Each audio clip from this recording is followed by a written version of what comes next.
Hello YouTube friends, Dr. Teresa Ulrich here. I am showcasing today the arrival of the new seahorses that have come from a different breeder. I'm going to open up the box and let's take a look at what's inside. Now I did order a couple of other things. This breeder is located in Florida in the United States. And so they did offer other things for sale. So I also purchased some aquarium plants for the large 300-gallon aquarium that I have my fancy goldfish in right now. So those will be in there. And I do believe that they sent me some Nassaria snails for free too, because they had some on hand that they were just going to throw in.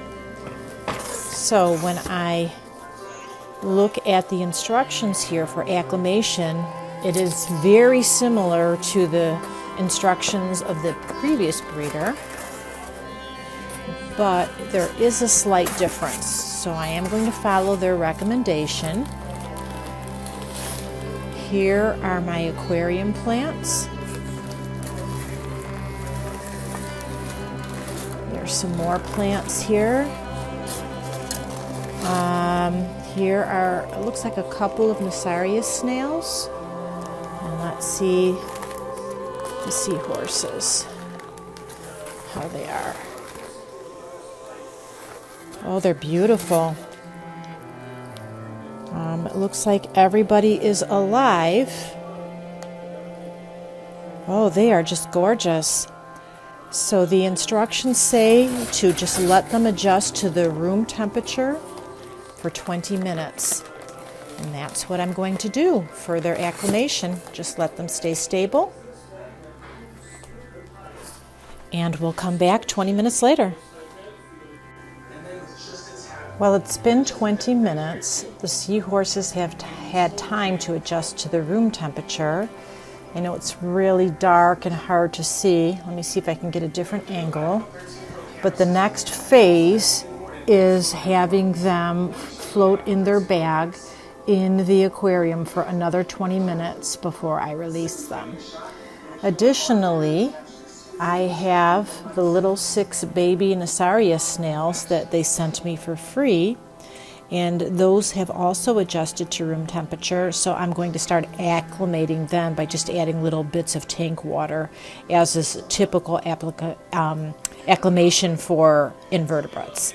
So we'll check back in the next phase after 20 minutes. Okay, so it has been 20 minutes. I am going to open up the bag. Again, I apologize, it's a little dark, it's hard to see. It looks like there are a couple of different bags here, but according to the instructions, it's very similar to what the other breeder said, is that I just reach in and grab them with my bare hands and I place them in the aquarium. So I am going to do that. Oh, I think that one going in.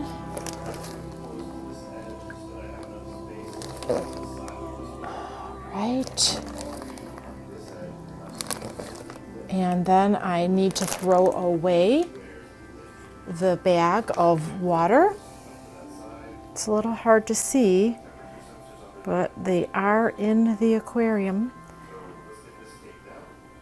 And I'm going to leave the lights off for about an hour, and then I'll slowly start increasing the amount of light. So very similar to the previous breeder. And I also have the Nassaria snails acclimating, and I'll be adding them soon too. Well, it's been about an hour, and I turned on the room lights. You can see 2 of the seahorses in the back corner and one hanging on what I call the meditation tree. I'm not sure if Parley knows how to respond, Maybe because these specimens are so large. They're much larger than I anticipated. I thought I was going to get juveniles that were actually going to be smaller than Parley. I don't know if you can see, but Parley is hiding underneath that tree, kind of checking things out, trying to figure out what's going on. There she is. So in about another hour, I'll go ahead and turn on the tank lights, and we'll see how the new members continue to acclimate. Okay, well, it's been a few hours. I've had the light on. I apologize for the cloudy water. I'm not sure if it's from some decorations that I had in there and have now pulled out, or if it's residue from the other filter, which is why I changed back partially to my canister filter. But I want to try to feed these guys now. So this breeder feeds shrimp similar to what I have fed, the same brand, but they also used spirulina enriched brine shrimp as a little snack. So I thought I'd mix them together. Oh, it looks like one guy's kind of interested here. Let's see what happens. Ooh, I may have way too much food in here, but I was trying to judge my first time using the brine shrimp and having such large seahorses that I didn't plan on. But he definitely is interested. So it's going into the feeding station. The power head has just turned off from the timer. I'm just going to let a little bit more go down, and then I'll pull the tube out and let's see what happens. Hopefully the brine shrimp doesn't go everywhere. This is my first time doing this with brine shrimp. Okay, it looks like it's mainly staying in the dish. That's awesome. So we'll give them a few minutes and see if they start eating. Okay, it looks like after a few minutes, the new seahorses are following after Parley and figuring out that there is food in the bowl. So let's see if they take a bite. That new female looks like she's really thinking about it. There she goes. Go, go, go. She's got her snout in there.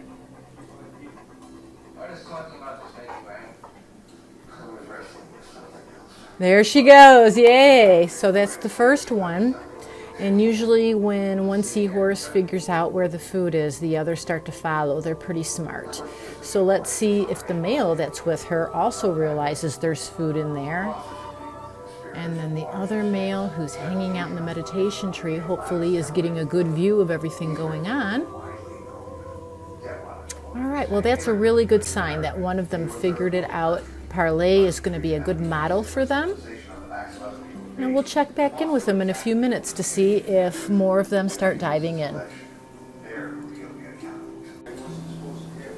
While Parley is doing her part to get the seahorses interested in eating, she likes to play in the food dish and get food moving about at the tank. And the new seahorses have been snapping at it. So they are acclimating very nicely. We'll check in with them soon, see if and when their color changes over time. But it looks like they're doing well. Thanks so much for joining me. It's great to be here with you. Please like this video and don't forget to subscribe to Cowfish Pro and set your device to receive notifications of new videos. Take care.